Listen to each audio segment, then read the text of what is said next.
9 бөлүм. Сулайман Теңирдин ибадатканасын, падыша сарайын куруп бүттү.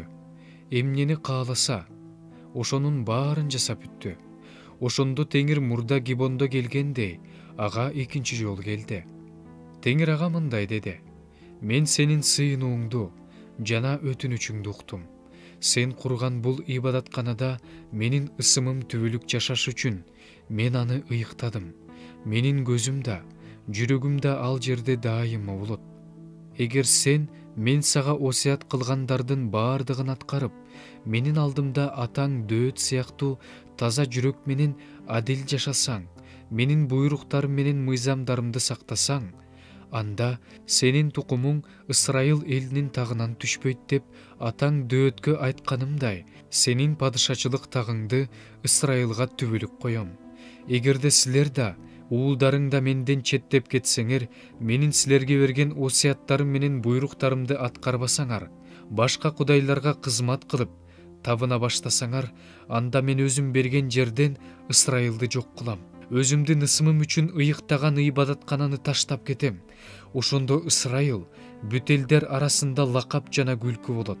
Ушул бийик ибадаткананын жанынан өткөн ар бир адам үрөйү учуп, ышкырып, Теңир бул жерде жана бул ибадаткананы эмне үчүн ушундай кылды деп айтат.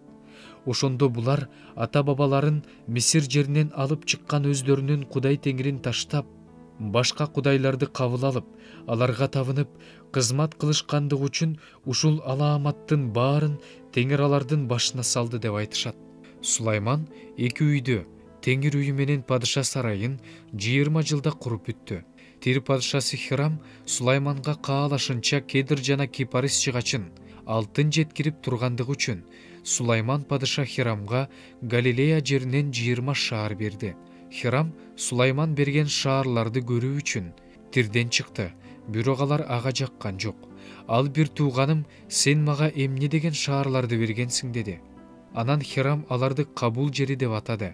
Ушул күнгө чейин ал ушундай аталат.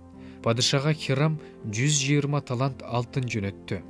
Сулайман падыша Теңирдин ибадатканасын, өз үйүн курууга Мило Сепилин, Иерусалим дубалын, Хатсорду, Мегидону жана Гезерди калыбына келтирүүгө жумшоо үчүн ушундай салык салган эле.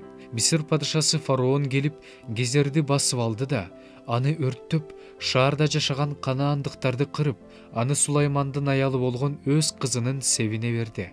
Сулайман Гезерди жана төмөнкү Бейт Коронду, Баалатты жана чөлдөгү Тадморду, эгин сактай турган баардык шаарларды, майдан арабалар үчүн, атчан аскерлер үчүн шаарларды, Иерусалимде, Лебанондо жана өзүнө караштуу баардык жерлерде эмнени кургусу келсе, ошолордун баардыгын курду. Аморлуктардын, Хеттиктердин, Периздиктердин, Хибиликтердин жана Жебустуктардын аман калгандарын, Ысрайыл уулдары жок кыла албай калган алардын балдарын Сулайман кул сыяктуу жумушка салды. Ушул күнгө чейин ошондой.